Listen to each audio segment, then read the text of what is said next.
Ya está aquí, Hay que Einar, ya llegó preguntarle. con nosotros. Einar, ¿cómo estás? Muy buenos días, amigo. Qué gusto recibirte una vez más. Hola, aquí buenos en días. casa, iniciando la semana, ya lo decíamos al principio, con actitud, con música, con ritmo. Y hoy vamos a hablar de uno de los grandes, pero de los meros grandes, nada más ni nada menos que Beethoven. Einar, ¿cómo estás? Así es, Buenos ¿no? días. Buenos días, no, muy bien, muchas gracias. ¿Ustedes cómo están allá? Muy bien, Todo Einar. muy bien. Y Felices además, de tenerte. tú propusiste muy bien este tema. Dijiste Beethoven entre pues dos mundos, ¿no? Hablábamos de, Sí, de su sí, sordera, sí, de su así capacidad es. para crear música pese a esta condición. Ok, vamos a recordar un poquito de lo que vimos la sesión pasada, ¿no?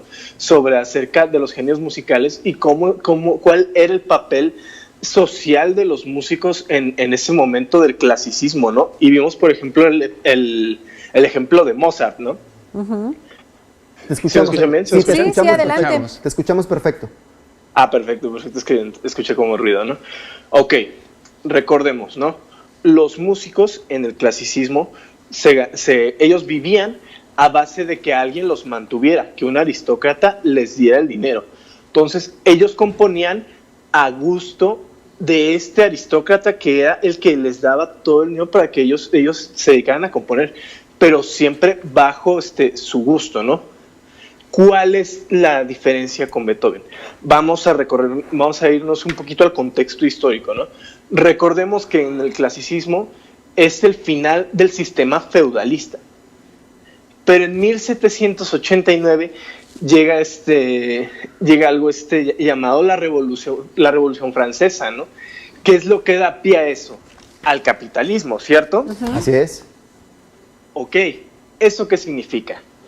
El músico en ese momento ya deja de tener un mecenas, ya deja de tener alguien que le dé dinero, y por eso ¿qué significa? Va a tener más libertad de crear lo que a él le guste, lo que a él le parezca mejor.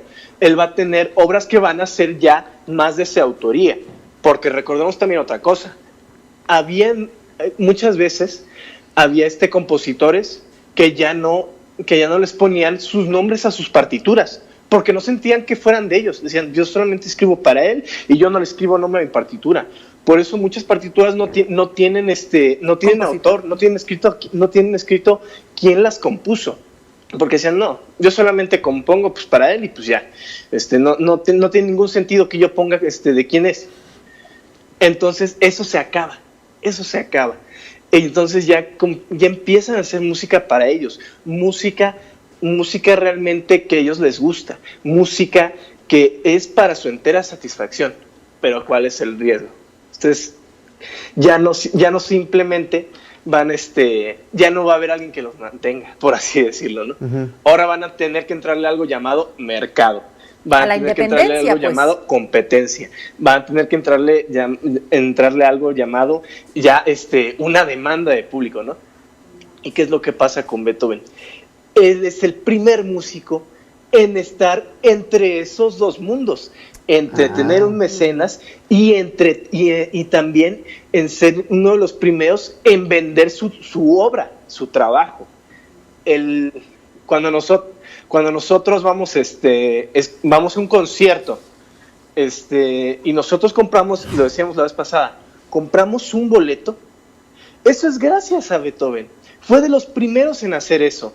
Él dijo, yo voy a dar un concierto y ¿cómo voy a ganar dinero? Pues sencillo, yo voy a vender boletos y los voy a repartir y de ahí voy a ganar. Él fue de los primeros en hacer eso. Aparte, él fue de los primeros también en vender sus partituras. O sea, ¿a qué me refiero con esto? Él hacía una partitura, ¿no? Y él hacía un manuscrito o una copia y él la vendía. También fue de los primeros en vender sus clases. Todo eso es Beethoven, ¿no? Y al mismo tiempo, él también tuvo un mecenas. Él también tuvo una persona que lo mantuviera. Claro. ¿Sí me explico? Claro. Oye, Einar, y en términos musicales, ¿cambió algo? Sí. Es decir, ¿aportó algo a los otros músicos de su época? ¿Él fue referente sí, para totalmente. algo? ¿Para qué? Claro, esa es otra cosa, ¿no? Esto es en el aspecto social y económico, ¿no? Cómo él vivía, ¿no? Entre el feudalismo y entre el capitalismo, él fue esa puerta de entrada en ese aspecto. En el aspecto musical, Él es el primer músico romanticista del mundo romántico, ¿no? Recordemos que está el barroco, luego viene el clasicismo y después viene el romanticismo. ¿Qué es lo que es el romanticismo? Viene a cambiar un poquito, bueno, más bien bastante las reglas del juego a comparación del clasicismo. En cuestión musical, el clasicismo tiene como ciertas reglas, una estética muy marcada, tiene muchas reglas muy claras. En el romanticismo se rompe todos esos esquemas y se trata de dar más libertad a la manera de componer. Él incluso está en esa transición. Él está entre el clasicismo musical y después es el primer músico del romanticismo. Él es el que da pie a todos estos movimientos. Que hoy día, Einar, esta forma, digamos, de trabajo, de lucrar con tu propio trabajo, sigue existiendo. Hoy todos los músicos se dedican a eso. Hay muchos compositores que no solamente componen para sí mismos o para interpretar, sino escriben incluso para otros. Claro, para otros artistas. ¿No? Exactamente.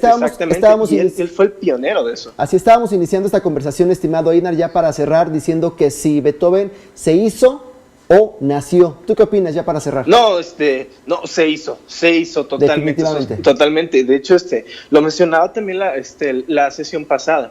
Él decía que el 5% de un genio musical es su talento y el 95% es su trabajo constante.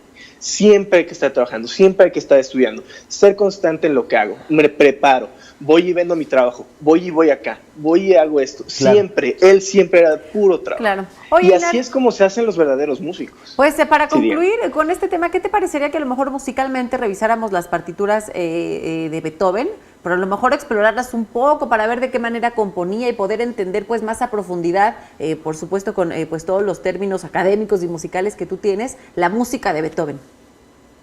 ¿La música de Beethoven? Digo, no ahora, para otra ocasión pues. Ah, ya, para otra ocasión. Dijo, Einar, no vengo preparado. No venía preparado. Okay. Sí, claro que sí. Einar, qué gusto tenerte aquí como cada lunes, querido amigo. Te mandamos un fuerte abrazo a la distancia. Y pues ya sabes, nos vemos la próxima semanita con más temas musicales para ponerle sabor, inicio, ritmo a esta semanita. Perfecto, claro que sí. Estamos bien. Un abrazote, te extrañamos. Buenos días. Bye.